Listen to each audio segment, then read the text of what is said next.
Olá, a paz do Senhor, que bom!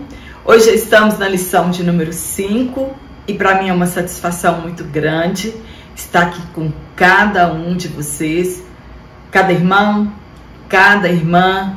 Isso é uma bênção, sou grata a Deus por tudo que Ele tem feito na minha vida e acredito também que tem feito na sua vida. É um privilégio muito grande ter sido chamados por Deus para este ministério tão maravilhoso que é o Ministério do Ensino. E para você que está aqui pela primeira vez, eu sou Jane Martins, professora e superintendente de Escola Bíblica Dominical. Se você ainda não se inscreveu no meu canal, se inscreva, curta, compartilhe as minhas aulas para que também ela possa chegar ao alcance de outras pessoas. Quero agradecer cada comentário e estou muito feliz também porque os irmãos estão aceitando esse desafio de ler este livro do profeta Ezequiel durante este trimestre. Então, se você ainda não leu, leia, para você acompanhar melhor as lições da EBD. E hoje, na lição de número 5, nós vamos falar sobre contra os falsos profetas.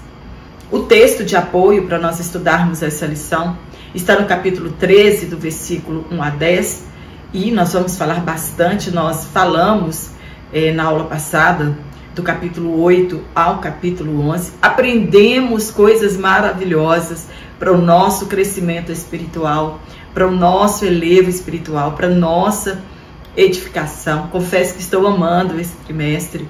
Pastor Ezequias trouxe um assunto muito importante e de vital seriedade para a igreja da atualidade.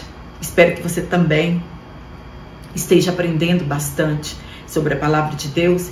E o principal, além de aprender, nós colocarmos em prática e temermos a Deus e a sua palavra. Então não deixe de comentar nas minhas aulas, fale de onde você é para me saber de que cidade o canal está chegando, aos ouvidos de quem este canal está chegando.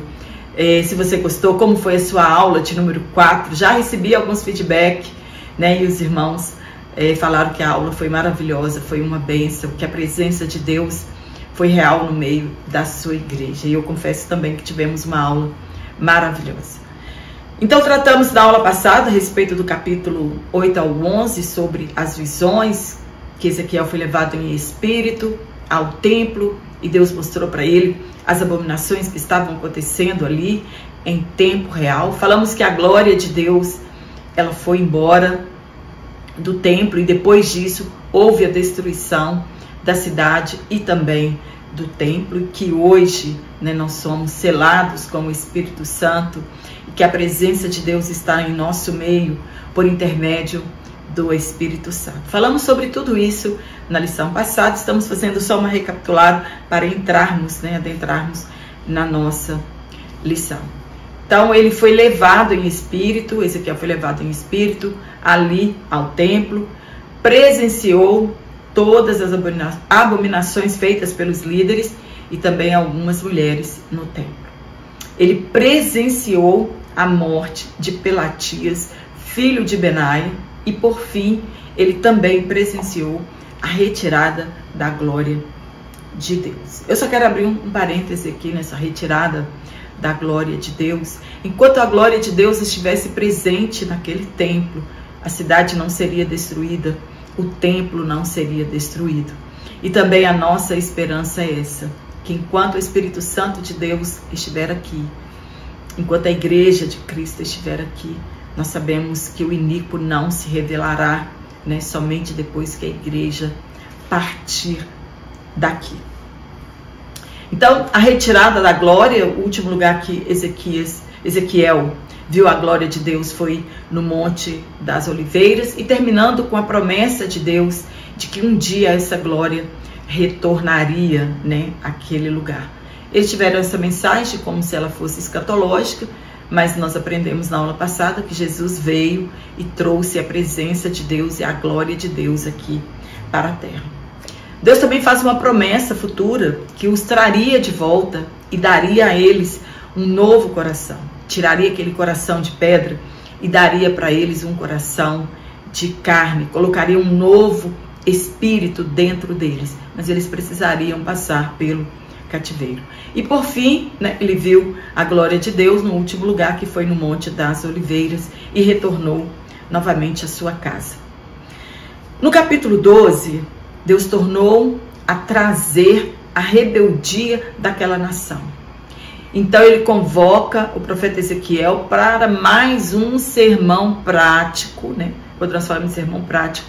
Deus usava a própria vida do profeta Ezequiel para falar com a nação, e ele estaria representando agora o cerco de Jerusalém, representando a fuga e a prisão do rei e dos príncipes. Deus afirmou que estenderia a rede e os apanharia. Não foi Nabucodonosor que colocou uma rede, aquilo tudo era plano de Deus. Nabucodonosor, ele foi uma vara nas mãos de Deus para corrigir a nação de Israel. Ezequiel, ele falou a profecia que aparentemente entrava em contradição com a profecia de Jeremias, em que Ezequiel faz o pronunciamento de que Zedequias seria levado à Babilônia, mas não haveria. E Jeremias traz uma profecia semelhante a essa, mas que para eles estava um pouco controversa, né? Jeremias diz que ele veria o rei da Babilônia, falaria face a face com este rei e que iria com ele para lá, para a Babilônia. Deus, ele não é para ser compreendido e se temido. Deus não tinha a pretensão de dizer as coisas para que eles entendessem, né, a íntegra. Não, era uma profecia complementando a outra. Eles saberiam que Deus era Deus quando eles fossem dispersados e todas estas coisas acontecessem. Eles haviam acreditado que as ameaças divinas não era para aquele tempo em que eles estavam vivendo, mas para dali a muitos anos. Então eles estavam confortáveis, quietos, tranquilos, porque acreditavam que aquelas coisas não aconteceriam na geração deles. Então, Deus os adverte que o julgamento chegaria sem demora, mas não acreditaram. No capítulo 13, Deus começa a tratar com os falsos profetas e dá uma palavra de advertência a eles. E é sobre isso que nós falaremos nesta aula. Então fique comigo até o final dessa aula e juntos nós vamos aprender bastante a respeito da palavra de Deus. Muitos acreditaram nas palavras de Ezequiel, porém muitos preferiram crer nas palavras dos falsos profetas, né? Daqueles que profetizavam engano para os judeus daquele tempo. Contudo, 4 anos depois, Jerusalém foi sitiada e 3 anos depois a cidade caiu. Então o cerco teve uma duração de 3 anos. E em 8 de janeiro de 585 a.C., Ezequiel recebeu a mensagem lá na Babilônia de que a cidade havia caído então. Jeremias profetizava em Jerusalém e Ezequiel profetizava na Babilônia para os do cativeiro. E ambos anunciavam o fim trágico de Judá e de Jerusalém. Mas eles preferiram acreditar nos falsos profetas, acreditar nos profetas de ilusões, de engano, dizendo, entre aspas, o Senhor jamais destruirá Jerusalém. Era uma das maravilhas do mundo antigo. Eles tinham esse trunfo por ter o templo de Jerusalém entre eles. E eles acreditavam que por Deus se fazer presente naquele lugar, Deus não ia destruir o templo. enganam deles, né? Nós falamos já na outra aula. O compromisso que Deus tem é com o nome dele, é com a glória dele, é com o poder dele. Deus não tem compromisso com templos suntuosos. Deus não tem compromisso com isso, mas com a palavra dele. Qual era o problema que Jeremias e Ezequiel estavam enfrentando naquele tempo? O problema que ele enfrentava era que estes profetas, estes embusteiros, eles eram protegidos, eles eram blindados pela liderança religiosa e civil que já haviam se apostatado da fé. Então, quando a liderança apoia esse tipo, né, de profeta falso, a igreja perde força, né? Os profetas de Deus perdem força porque os falsos têm apoio da liderança. E será que não é o mesmo problema de hoje que nós enfrentamos? Será que os inventores de mentiras e falsas profecias muitas das vezes não recebem o apoio da liderança, que por falta de comunhão com a palavra de Deus convidam esses caçadores de fortunas para as nossas igrejas locais? Enganam uma plateia desejosa de mensagens agradáveis aos ouvidos e vão sendo enganados. O que nós precisamos ter certeza é: haverá um acerto de contas com todos eles, tanto líderes quanto os falsos profetas. No tópico 1 nós vamos falar sobre os profetas. Quem eram eles? Esta palavra profeta, ela é derivada do termo grego profetes, aquele que fala sobre aquilo que está por vir. Geralmente refere-se àquele que age como porta-voz de Deus. Na verdade, um profeta, ele é um porta-voz de Deus. A função do profeta era apresentar Deus ao povo, enquanto que o sacerdote apresentava o povo para Deus. Eles deviam ensinar a lei de Moisés ao povo, enquanto que os falsos profetas, o objetivo deles é contrapor os profetas de Deus e desencaminhar o povo.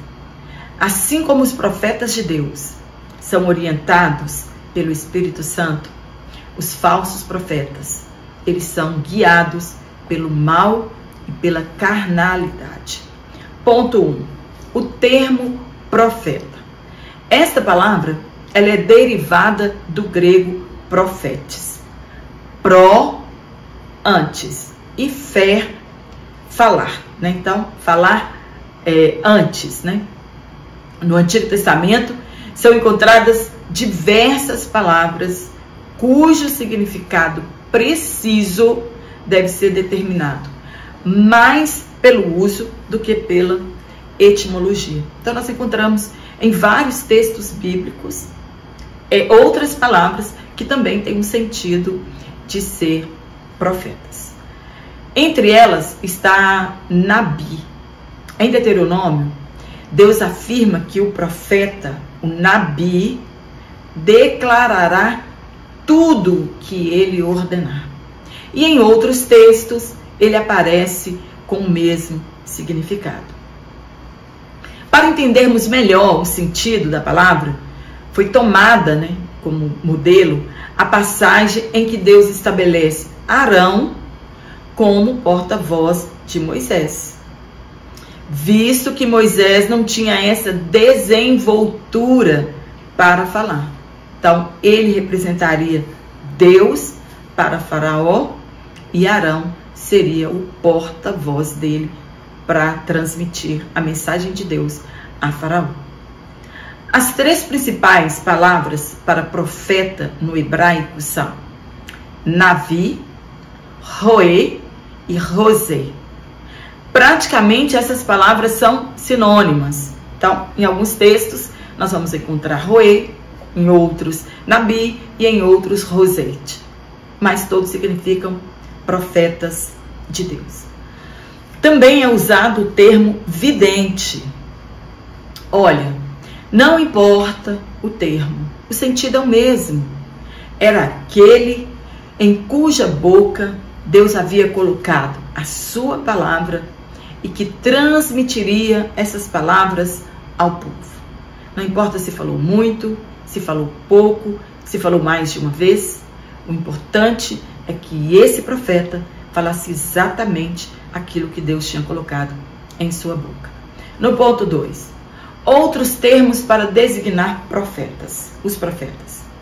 Eles eram chamados de mensageiros, de embaixadores e de homem ou mulher de Deus. Porque também haviam mulheres profetisas no Antigo Testamento. Mas o que mais popularizou, a respeito dos profetas, para falar que alguém falava alguma coisa da parte de Deus, foi o de prever o futuro. Eles acreditavam que eles só previam o futuro, que eles revelavam algo impossível de se saber por meio de recursos naturais. A primeira profecia encontrada na Bíblia foi dita pelo próprio Deus, em Gênesis 3:15, quando é anunciado que viria o Salvador e que ele venceria o maligno. Mas por que houve a necessidade do ministério profético? O que levou Deus a dar esse ministério para estas pessoas? Por que Deus não falava pessoalmente com o povo ou com as pessoas? Nós sabemos que Abraão, ele também foi um profeta de Deus. As nações pagãs, elas tinham os seus prognosticadores, elas tinham os seus adivinhos. Porém, a nação israelita deveria dar ouvido apenas aos profetas enviados por Deus. Eles não podiam permitir, era proibido ao judeu que houvesse entre eles mágicos, feiticeiros, cartomantes, enfim, tudo isso era proibido, porque era exatamente por causa desses pecados que Deus expulsou aquelas nações e as entregou nas mãos dos israelitas, e eles não poderiam se contaminar. Deus já havia advertido ao povo, por intermédio de Moisés, que se algum profeta anunciar um sinal miraculoso e isso acontecer, e depois disso este profeta disser, abre aspas, vamos seguir outros deuses que vocês não conhecem e vamos adorá-lo, fecha aspas. Deus diz, não deem ouvidos a tal profeta. Deus pode os estar colocando à prova para ver se vocês realmente amam a Ele. O povo não podia deixar ser influenciado por sinais e maravilhas. E é o que está acontecendo hoje. Por causa dos sinais, as pessoas começam a crer no discurso dos falsos profetas e se desviam da palavra de Deus. Mais do que sinais e maravilhas, as palavras de Deus são mais importantes do que isso. Se esse profeta tentasse afastar o povo do verdadeiro Deus, ele deveria ser morto, pois ele pregou rebelião. O mal deveria ser extirpado do meio do povo. E hoje? O que acontece hoje? Líderes fracos deixam esses falsos profetas afastarem o povo de Deus da sua palavra com a alegação de que não podem fazer nada e que Deus irá tratar com cada um. O mal, ele deve sair do nosso meio, os nossos púlpitos. Eles não podem ser o meio pelo qual estes homens ou mulheres usem para pregar heresias e desviar o povo da palavra de Deus. Isso é rebelião. Quando Deus manifestou a sua presença e a sua glória no Monte Sinai em forma de fogo e a voz de Deus em som de buzina, o povo teve medo e pediu que Deus não falasse com eles, mas que Moisés fosse o porta-voz de Deus. Deus falava com Moisés e Moisés falava com o povo. Moisés foi o maior profeta do Antigo Testamento. E depois dele veio Jesus, superior a ele, que conhecia Deus face a face. Quando eles entraram na Terra Prometida, eles descobriram que haviam muitas situações onde a lei de Moisés não entrava em detalhes. Então foi necessário outras revelações para atender a essas necessidades. E estes assuntos constituíam a mensagem principal dos profetas. Eles pregavam exclusivamente a palavra de Deus. O que eles falavam devia estar em acordo com a lei de Moisés. Eles não podiam contradizê-la ou anulá-la. E é isso que nós estamos vendo na atualidade. Por que Deus chamou os profetas? Para declarar ao povo a sua vontade. O profeta é para isso. Não é para nós sabermos o nosso futuro, o que vai acontecer, com quem que eu vou casar, o que eu vou comer, se eu vou ficar rico, se eu vou viajar, não. O papel do profeta é declarar a vontade de Deus. O profeta, ele era um guardião da teocracia do ponto de vista bíblico teológico. Era também uma tipificação de Cristo, o profeta por excelência. No ponto 3, os falsos profetas. Deus já sabia que haveria opositores da sua palavra, tanto de dentro quanto de fora. Eram os imitadores dos profetas verdadeiros. Eles queriam os holofotes, conforto, a aprovação das pessoas e dos líderes. Então, para você ter a aprovação da liderança e de todas as pessoas, você só tem que profetizar coisas boas, coisas agradáveis, que enchem o nosso ego de satisfação. Aí sim, este profeta, ele vai ser aceito. Mas quando o profeta é comprometido somente, exclusivamente com a palavra de Deus, ele será rejeitado, com certeza. E não será o mesmo que os falsos profetas, eles querem hoje. Os falsos profetas, eles deveriam ser mortos. Mas como saberiam se o tal era um falso profeta? Se a profecia não se cumprir. Mas e os profetas que vaticinaram o futurismo? Vários profetas não profetizou as coisas que estavam acontecendo, mas coisas que iriam acontecer.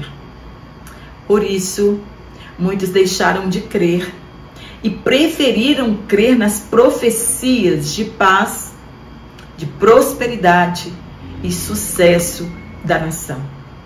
O profeta Jeremias enfrentou um falso profeta no seu tempo, chamado Ananias, que ele dizia e afirmava que em 2 anos tudo estaria no seu devido lugar. Que Deus quebraria o jugo do rei da Babilônia, e ele então quebrou o jugo de madeira que estava no pescoço de Jeremias. Jeremias foi embora e Deus disse para ele: volta lá e diga ao povo que no lugar desse jugo de madeira, eu vou dar a eles um jugo de ferro. Deus estava intensificando o julgamento. E que aquele profeta Ananias morreria naquele mesmo ano. E isso aconteceu. Jeremias afirma que um profeta que profetiza somente prosperidade, as coisas têm de acontecer para ele ser um verdadeiro profeta de Deus. Caso não, não devemos respeitá-lo como tal e nem ter medo dele. Muita gente tem medo, né? Ah, mas ele é ungido, a gente não pode tocar, a gente não, né, não pode falar. Se ele é falso profeta, ele não foi chamado por Deus. Ele não tem o ministério profético dado por Deus. E a Bíblia diz que nós não precisamos ter medo destas pessoas. O Antigo Testamento, ele não fala acerca do falso profeta. Nós não encontramos lá no Antigo Testamento escrito falso profeta. É o contexto que indicará se ele é falso ou um verdadeiro homem de Deus. Quando eles profetizavam, quando não haviam sido enviados por Deus. Somente a Septuaginta usa o termo falso profeta. E no Novo Testamento nós encontramos o apóstolo Pedro falando a respeito dos falsos profetas do passado, que afirma, né, que ele afirma que houve no meio do povo de Deus. E aqui ele está se referindo à nação de Israel, como entre vós haverá falsos doutores. O problema maior que a igreja da atualidade enfrenta são os falsos doutores, que ensinam, pregam, vendem livros. Os falsos profetas, você ouve uma ou duas vezes. Depois de confirmado que ele é um falso profeta, nós já não queremos mais ouvir esse tipo de pessoas. Mas os doutores, é mais difícil se desvencilhar deles. No segundo tópico, nós vamos falar sobre os falsos profetas de Ezequiel.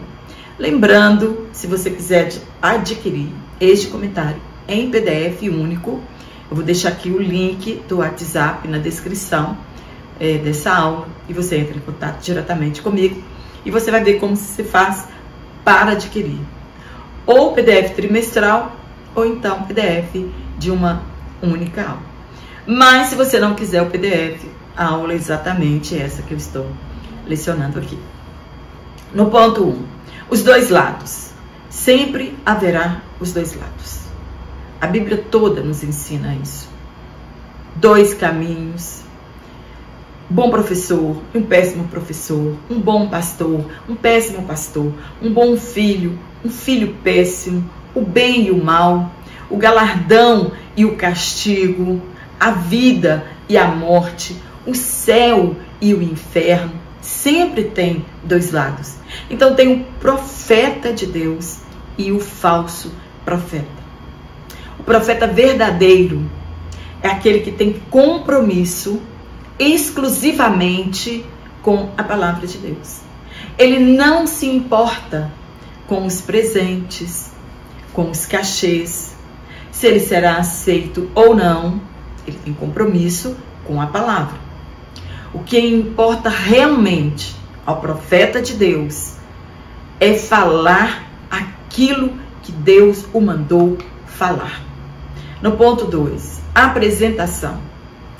Ezequiel os chama de profetas de Israel. Já explicamos que no hebraico nós não encontramos a expressão falso profeta. Então aqui, no capítulo 13, Deus os chama de profeta de Israel, os chama de profetizadores. Então, nós não encontramos a expressão falso profeta, mas o contexto vai nos dizer que Deus estava tratando dos falsos profetas. Hoje, a maior profecia é a palavra de Deus escrita. E o perigo é quando ela cai em mãos erradas, nas mãos de falsos doutrinadores da atualidade. Querem saber mais do que o próprio Deus, descredibilizam o que Deus diz e suavizam o pecado. Deus reforça o que eles faziam como profetizadores, pois profetizavam somente o que via o seu coração. As profecias deles eram fruto da imaginação deles. Eles afirmavam que falavam em nome de Deus, quando na verdade eles usavam práticas de ocultismo. Não haviam sido chamados por Deus. No ponto 3, o desserviço dos falsos profetas. Pregar mentira, ilusão, é um desserviço para a igreja de Deus. Eles são chamados de loucos. Na verdade, uma pessoa que brinca com o nome de Deus, que fala que Deus o mandou falar, quando na verdade Deus não mandou falar, essa pessoa não tem noção do perigo. Ela desconhece o quanto Deus zela pelo seu nome. No hebraico é Nabal, insensato, tolo. Quando eles fazem assim, eles zombam daqueles que confiam em Deus, eles zombam de Deus. Eles têm técnicas de persuasão e estratégias para enganar o povo.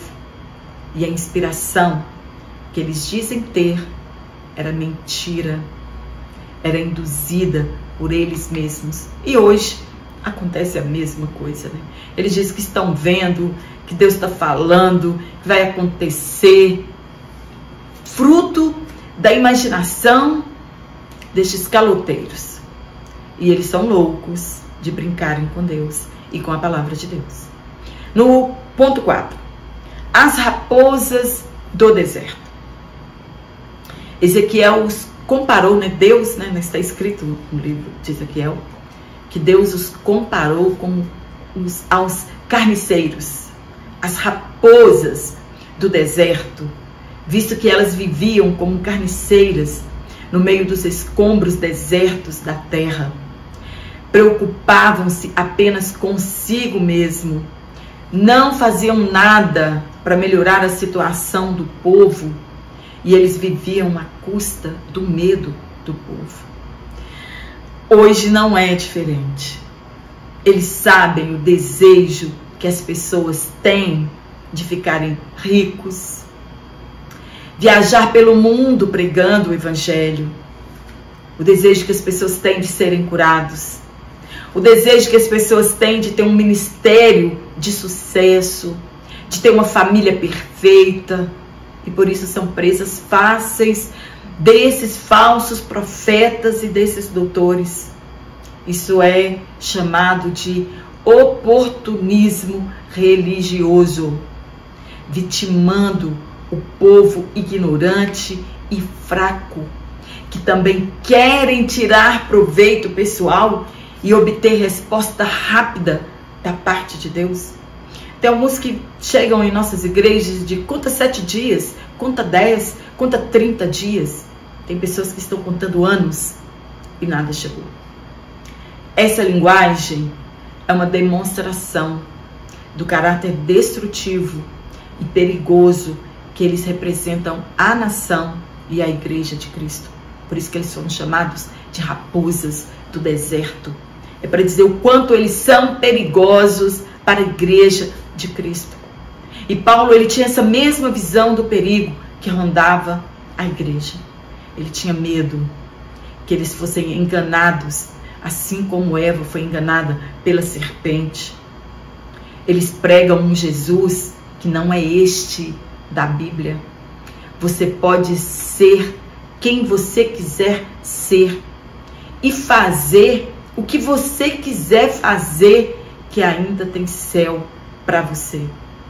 São falsos e não devemos nos admirar disso, que haja falsos profetas, falsos doutores em nosso meio, pois Satanás se transfigura em anjo de luz e, sendo servos do maligno, eles fingem ser servos da justiça. Mas havia uma sentença para eles. Também há uma sentença para eles. Era ilegítimo o poder que eles tinham. Eles profanavam o templo. Aquele poder não vinha de Deus. As visões não vinham de Deus. As palavras não vinham de Deus. Eles seriam banidos da terra. Olha o juízo de Deus para eles, e eles não temeram. Eles seriam banidos da terra para as trevas, e Deus declara que traria desgraça sobre eles. Nem assim eles temeram. Mesmo vendo todas as tragédias, ao invés de ajudar a reparar as fendas, eles incitavam muito mais o povo a pecar. O verdadeiro profeta, ele diz aquilo que o povo precisa ouvir. E o falso profeta, ele diz aquilo que o povo quer ouvir. Deus disse que julgaria os falsos profetas. E quando nós estudamos a história de Israel, quando a gente chega lá em Esdras, depois do cativeiro, a gente vai ver que realmente esse juízo aconteceu na vida deles. No terceiro tópico, sobre a geração das mensagens falsas. A nação de Israel, ela já havia experimentado a falsidade dos profetas e viram o fim que eles tiveram. Não eram inexperientes quando o assunto era falso profeta. Não, eles não eram nem inocentes a respeito disso. Nós citamos anteriormente Ananias no tempo de Jeremias. Nós poderíamos ficar aqui horas falando sobre os falsos profetas da Bíblia, mas nós vamos citar apenas alguns exemplos de como eles tinham, experiência disso, de que a Bíblia relata sobre os falsos profetas. Nós temos o exemplo do profeta que desviou o caminho do homem de Deus, quando ele levou a sentença de Deus para Jeroboão. Era um falso profeta. Também quando o rei Acabe queria saber se voltaria da guerra, e Micaías profetizou dizendo que não. E todos aqueles profetas, falsos profetas palacianos, diziam que sim. E Zedequias, profeta também, bateu em Micaías para descredibilizá-lo diante do povo. A maioria deles eram mal vistos pelas autoridades corruptas que se afastaram da lei de Moisés. Eles não eram bem vistos pelos reis, porque eles queriam fazer aquilo que agradavam a eles. O povo de Deus sempre foi e sempre será maltratado, os fiéis, aqueles que são fiéis. São esses que hão de padecer perseguições, assim como foram os profetas do passado. Se somos aclamados pelas pessoas e aceitos por todos, estamos no caminho errado, pois aborreceram ao dono da vida e não nos aborrecerão. Não somos daqui, estamos de passagem, por isso nos odeiam tanto, querem nos silenciar, fechar as igrejas cristãs, porque somos porta-vozes das verdades bíblicas, e junto disso vem a condenação. Sempre nos odiarão pelo simples motivo de odiarem a Cristo. Por isso somos desprezados pelo mundo. Ponto 2. Os portadores das mensagens falsas. Eles diziam haver sido enviados por Deus. Era mentira. Foram desmascarados por Deus. Eram mentirosos. Era adivinhação mentirosa. Desvirtuaram o povo, os líderes e os reis, pois eram a mensagem que eles queriam ouvir. Por isso foram enganados. Mensagem de sucesso. E isso garantia a eles uma vida confortável. A igreja de hoje, ela está sendo bombardeada por esse tipo de mensagem falsa. Vai dar tudo certo. Jesus não virá enquanto a minha vida não for resolvida, ou vice-versa. Não, Deus tem uma bênção para você, você não vai morrer antes disso. Eles não se importam em mentir. em distorcer a verdade bíblica.